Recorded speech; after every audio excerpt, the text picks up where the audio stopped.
ജിദ്ദയിൽ നിന്നും അഷ്റഫാണ്. സൗദി അറേബ്യയിലുള്ളവരെ ഇപ്പോൾ വളരെ വിഷമത്തിലും പ്രയാസത്തിലുമാണ്. അതെന്താണ് എന്ന് നിങ്ങൾ അറിയിക്കാൻ വേണ്ടിയാണ് ഈ വീഡിയോ. ഞങ്ങൾ 2-3 പേര് വണ്ടി ഇറങ്ങി വരുന്ന സമയത്ത് ഒരാൾ ഞങ്ങളോട് ചോദിക്കുകയാണ്, നിങ്ങൾ കേരളക്കാരാണോ? നമ്മൾ പറഞ്ഞു കേരളക്കാരാണ്, ഇന്ത്യക്കാരനാണെന്ന് പറഞ്ഞു. അപ്പോൾ നിങ്ങൾ എത്ര വർഷമായി ഇവിടെ ജോലി ചെയ്യുന്നത്? അപ്പോൾ നമ്മൾ പറഞ്ഞ് 20 വർഷമായവരുണ്ട്, 10 ആയവരുണ്ട്, 15 ആയവരൊക്കെ ഉണ്ട്. ഒരു ചോദിക്കുകയാണ്, നിങ്ങൾക്ക് ഇത്രയും കാലമായിട്ട് ഇവിടെ എന്തെങ്കിലും ഒരു ബുദ്ധിമുട്ടുണ്ടായിട്ടുണ്ടോ? എന്തെങ്കിലും ഒരു പ്രയാസങ്ങൾ ഉണ്ടായിട്ടുണ്ടോ? അപ്പോൾ ഞാൻ പറഞ്ഞു ഒന്നും ഉണ്ടായിട്ടില്ല. എന്തേ എന്ന് ചോദിച്ചു. അപ്പോൾ പറയാണ്, നിങ്ങളൊരു ഫിലിം ഇറക്കിയിട്ടുണ്ട്, നിങ്ങൾക്കറിയാമോ? ഞാൻ പറഞ്ഞു എന്താണ് ആ ഫിലിം?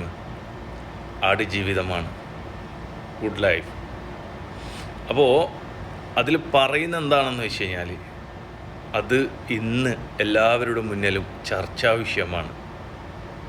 പ്രവാസ ലോകത്ത് സൗദി അറേബ്യയിൽ ജോലി ചെയ്യുന്ന 3 ലക്ഷത്തിലേറെ ആൾക്കാരുള്ള ആ രാജ്യത്തിന് വേണ്ടി, ആ രാജ്യത്ത് ഞങ്ങൾ നിന്ന് ജോലി ചെയ്ത് ഞങ്ങളുടെ നാട്ടിൽ പലതും ഞങ്ങൾ സമ്പാദിക്കുന്നുണ്ട്. പക്ഷെ ആ നാട്ടിനെതിരെ അത് ഏത് വേഷത്തിൽ അഭിനയിക്കട്ടെ, ഒരു നാട്ടിനെ കുറ്റപ്പെടുത്തിയിട്ടുള്ള ആ സിനിമ അഭിനയിച്ചു, സംവിധായകൻ കായിയാക്കി, നിർമ്മാതാവ് കായിയാക്കി, ഇതേപോലെ നജീവൊക്കെ പൈസ ഉണ്ടാക്കി, പൃഥ്വിരാജ് പൈസ ഉണ്ടാക്കി, അവരൊക്കെ പൈസ ഉണ്ടാക്കി. അതിനുവേണ്ടി സൗദിയായി അഭിനയിച്ച ഒമാനി പൗരൻ മാപ്പ് പറയേണ്ടി വന്നു.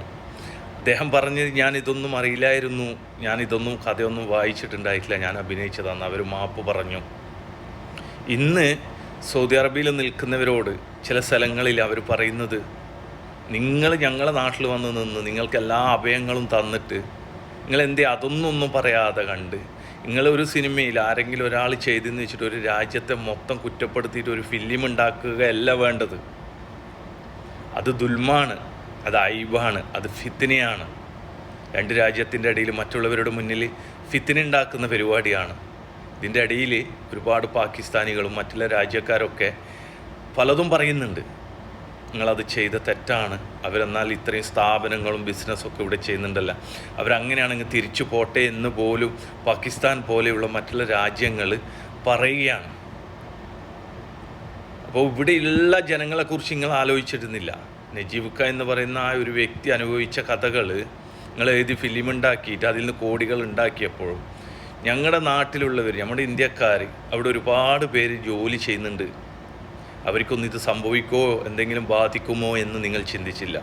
ഇപ്പോൾ എല്ലാവരോടും പറയാനുള്ളത്, പടം ഇറങ്ങി, ഏതായാലും ഓടേണ്ടത് ഓടി. നിങ്ങളോടൊക്കെ പറയുന്നത്, ഇവിടെയുള്ള രാജ്യത്ത് ജോലി ചെയ്യുന്ന അവർക്കൊന്നും വരാതിരിക്കട്ടെ, നിങ്ങളൊക്കെ പ്രാർത്ഥിക്കുക, പ്രാർത്ഥനയിൽ ഉൾപ്പെടുത്തുക.